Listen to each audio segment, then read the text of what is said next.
পানীৰ অভাৱৰ কাৰণে আপোনাৰ টিউবৱেল এটা বহুৱাইছিলোঁ। টিউবৱেলটো বহুৱাওঁতে মানে আপোনাৰ প্ৰায় 70 ফুটমান বহুৱাওঁতে এইটোত পানী ওলালে বুলি কৈছিলে মিস্ত্ৰীয়ে প্ৰথম। তাৰপৰা বস্তু চস্তু আনিলোঁ, আনি পেলাই টিউবৱেলটো ফিট কৰিলোঁ। তাৰপৰা যেতিয়া টিউবৱেলৰ হেণ্ডেল মাৰিলে, তাৰপৰা খল খল শব্দ আহিছিলে। তাৰপৰা তেনেকৈ কৰোঁতে মানে তাৰপৰা মিস্ত্ৰীয়ে ক'লে, মিস্ত্ৰীজনে ইয়াত বোলে গেছে ওলাব, পানী নোলায় তেনেকৈ বুলি কৈছিলে। তাৰপৰা সেইটোকে মানে সেইটো চাওঁতে মিস্ত্ৰীজনে কৈছিলে এইটো বোলে হেৰি মেচ এটা যদি ইয়াত মাৰি দিয়া হয় এইটো বোলে জ্বলি যাব। তাৰপৰা সেইটোকে হয় নহয় চাবলৈ আপোনাৰ মেচ এটা মাৰি দিছিলোঁ ইয়াত। তাৰপৰা তেতিয়া মানে এই জুইকুৰা ওলাইছিলে। শেহতীয়াকৈ বিশ্বত কেইবাখনো দেশৰ মাজত সৃষ্টি হোৱা যুদ্ধৰ ফলস্বৰূপে ভাৰতবৰ্ষতো আমি দেখিবলৈ পাইছোঁ যে LPG গেছ চিলিণ্ডাৰৰ ক্ষেত্ৰত যোগানৰ ক্ষেত্ৰত কিছু ধৰা বন্ধা নিয়ম বান্ধি দিয়া হৈছে আৰু বহু পৰিয়ালেই হওক বা হোটেল ৰেষ্টুৰেণ্ট ইত্যাদিত LPG চিলিণ্ডাৰৰ যোগান পূৰ্বতকৈ বহু পৰিমাণে হ্ৰাস পাইছে।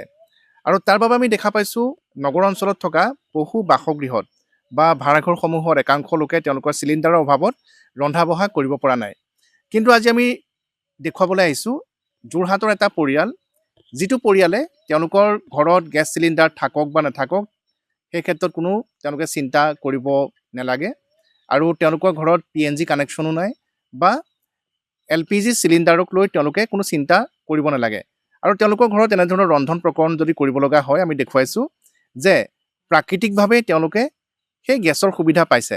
মই দেখুৱাইছোঁ, আমি ইয়ালৈ আহিছিলোঁ, বৰ্তমান আমাৰ বাবে ইয়াতে চাহ প্ৰস্তুত কৰি থকা হৈছে আৰু কেনেধৰণে এয়া কৰা হৈছে আমি দেখুৱাইছোঁ যে ইয়াতে এটা এনেধৰণে প্ৰাকৃতিকভাৱে গেছ নিৰ্গত হৈ আছে আৰু সেই গেছতে তেওঁলোকে এনেধৰণে প্ৰয়োজন সাপেক্ষে ৰন্ধা বঢ়া কৰিব পাৰে আৰু ঘৰৰ পানী গৰম কৰাৰ পৰা আৰম্ভ কৰি বা তেওঁলোকৰ যি পশুধন আছে সেইবোৰলৈ দানা ইত্যাদি তৈয়াৰ কৰাৰ বাবে এই যিটো আমি উপকৰণ দেখুৱাইছোঁ তেওঁলোকে ব্যৱহাৰ কৰি আহিছে। এইটো হৈছে যোৰহাটৰ কহাৰ গাঁৱৰ জিতু গগৈৰ বাসগৃহত আৰু তেখেত আছে আৰু আপোনালোকে শুনিলে আচৰিত হ'ব যে কেনেধৰণে এয়া সম্ভৱ হ'ল। যে যিহেতু দাদা আমি দেখা পাইছোঁ যে সমগ্ৰ দেশতে চিলিণ্ডাৰ লৈ হাবাথুৰি খাইছে শেহতীয়াকৈ যুদ্ধৰ বাবে, কিন্তু আপোনালোকৰ ঘৰত আমি দেখা পাইছোঁ যে এনেধৰণে কোনো চিলিণ্ডাৰ থাকক নাথাকক কোনো চিন্তা কৰিবলগীয়া নহয়। 24 ঘণ্টাই এইটো আপুনি যি মন যায় তাকে ৰন্ধা বঢ়া কৰি থাকিব পাৰে। এইটো কথাটো হ'ল এনেকুৱা, কেনেকৈ হ'ল এইটো আপোনাৰ? এইটো আপোনাৰ আমাৰ ইয়াত পানী বৰ অভাৱ। পানীৰ অভাৱৰ কাৰণে আপোনাৰ টিউবৱেল এটা বহুৱাইছিলোঁ। টিউবৱেলটো বহুৱাওঁতে মানে আপোনাৰ প্ৰায় 70 ফুটমান বহুৱাওঁতে এইটোত পানী ওলালে বুলি কৈছিলে মিস্ত্ৰীয়ে প্ৰথম। তাৰপৰা বস্তু চস্তু আনিলোঁ, আনি পেলাই টিউবৱেলটো ফিট কৰিলোঁ। তাৰপৰা যেতিয়া টিউবৱেলৰ হেণ্ডেল মাৰিলে, তাৰপৰা খল খল শব্দ আহিছিলে। তাৰপৰা তেনেকৈ কৰোঁতে মানে তাৰপৰা মিস্ত্ৰীয়ে ক'লে, মিস্ত্ৰীজনে ইয়াত বোলে গেছে ওলাব, পানী নোলায় তেনেকৈ বুলি কৈছিলে। তাৰপৰা সেইটোকে মানে সেইটো চাওঁতে মিস্ত্ৰীজনে কৈছিলে এইটো বোলে হেৰি মেচ এটা যদি ইয়াত মাৰি দিয়া হয় এইটো বোলে জ্বলি যাব। তাৰপৰা সেইটোকে হয় নহয় চাবলৈ আপোনাৰ মেচ এটা মাৰি দিছিলোঁ ইয়াত। তাৰপৰা তেতিয়া মানে এই জুইকুৰা ওলাইছিলে।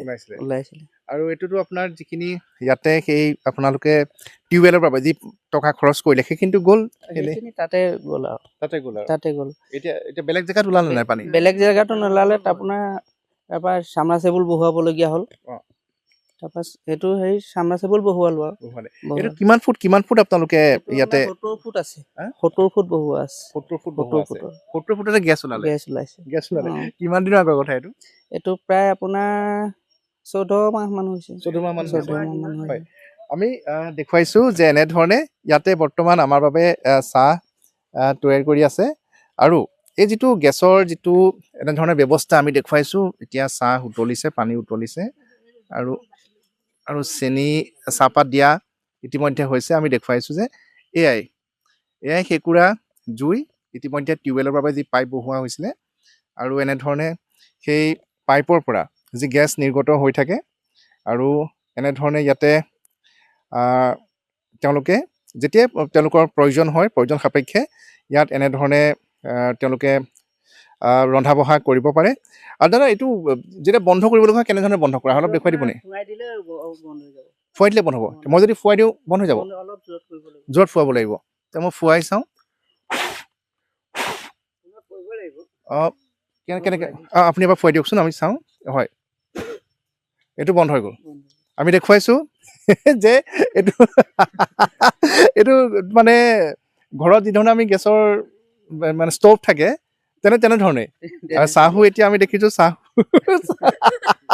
চাহো বৰ্তমানলৈকে তৈয়াৰ প্ৰায় হৈ গৈছে আকৌ এবাৰ জ্বলাই দেখুৱাব নেকি কেনেকৈ জ্বলাই হয় মানে আমি দেখুৱাইছোঁ যে কেনেধৰণে জ্বলোৱা হয় আমি পুনৰবাৰ দেখুৱাইছোঁ যে জ্বলি গ'ল আকৌ এয়া পুনৰ জ্বলিলে আৰু আমি ইয়াত পুনৰ দিছোঁ যে যিটো চাহ উতলি আছিলে আমি পুনৰ দিলোঁ আৰু এনেধৰণে পুনৰবাৰ চাহ উতলিবলৈ ধৰিছে আৰু এই ক্ষেত্ৰত কেতিয়াবা কিবা অসুবিধাৰ সন্মুখীন হৈছে নেকি আপোনালোক বৰ্তমানলৈকে অসুবিধাৰ সন্মুখীন হোৱা নাই খালি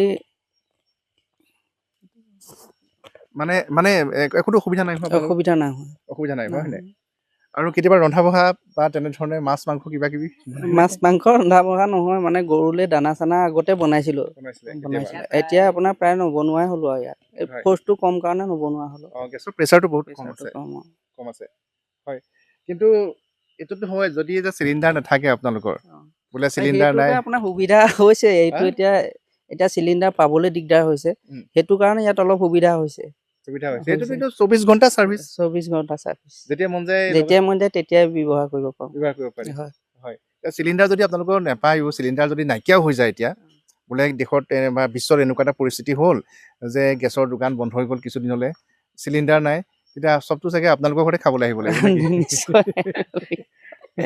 হয় হয় নাই হয় ইয়াতো এখন ডাঙৰ কেৰাহী ভৰি যায় আগতেতো দানা বনাওঁতে আপোনাৰ ডাঙৰ ডামলাতে বনাইছিলোঁ হয় গৰুৰ কাৰণে যদি দানা বনাব পাৰিছে তেতিয়া গোটেই গাঁওখনৰ কাৰণে চাগে ভোজ ভাত এটা হৈ যাব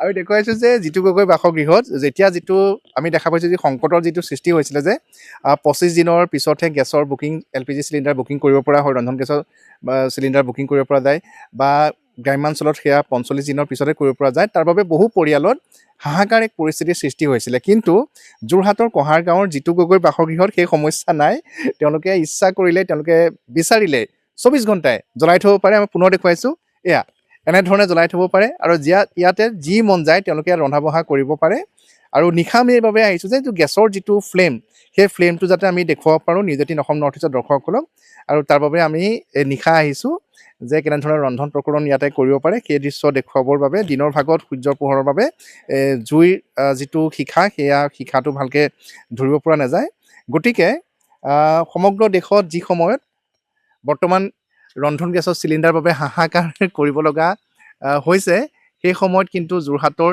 এই বাসগৃহটোত আমি দেখা পাইছোঁ যে তেওঁলোকৰ সেই সমস্যা নাই প্ৰাকৃতিকভাৱে প্ৰকৃতিৰ পৰাই তেওঁলোকে মাটিৰ তলৰ পৰা 70 ফুট তলৰ পৰা যি তেওঁলোকে টিউবৱেলৰ বাবে পাইপ বহুৱাইছিলে তাত পানী নোলালে পানীৰ সলনি তেওঁলোকৰ ইয়াতে প্ৰাকৃতিক গেছ ওলাইছে আৰু তাৰ পৰা তেওঁলোকে যেতিয়াই মন যায় তেওঁলোকে এনেধৰণে জুই জ্বলাই সেয়া ব্যৱহাৰ কৰি আহিব পাৰিছে আৰু এই ক্ষেত্ৰত ইয়াতে কিছু সুবিধা অসুবিধা বা বিপদৰ আশংকা আছে নেকি সেই ক্ষেত্ৰত সেয়া জনাব পাৰিব যিকেইটা বিশেষজ্ঞ যিসকল যিটো বিভাগৰ সৈতে জড়িত তেওঁলোকে জনাব পাৰিব যে এই পৰিয়ালটো আমাক এই কথা কৈছে যে ইয়াতে তেওঁলোকৰ পৰা গেছ যি নিৰ্গত হৈ আছে তাৰ পৰা তেওঁলোকৰ কেতিয়াবা বিপদ হ'ব পাৰে নেকি সেই কথাও তেখেতসকলে জানিব বিচাৰিছে আমি দেখুৱালোঁ যোৰহাটৰ এই পৰিয়ালটোৰ কথা আৰু এনেধৰণে আমাৰ অসমৰ বহু সময়ত বহু পৰিয়ালত দেখা পাওঁ যে বিশেষকৈ টিউবৱেল যেতিয়া বহুৱাবৰ বাবে পাইপ মাটিত পোতা হয় তেতিয়া এনেধৰণৰ গেছ ওলায় কিন্তু এই পৰিয়ালটো ব্যতিক্ৰম কিয়নো বিগত 14 মাহ ধৰি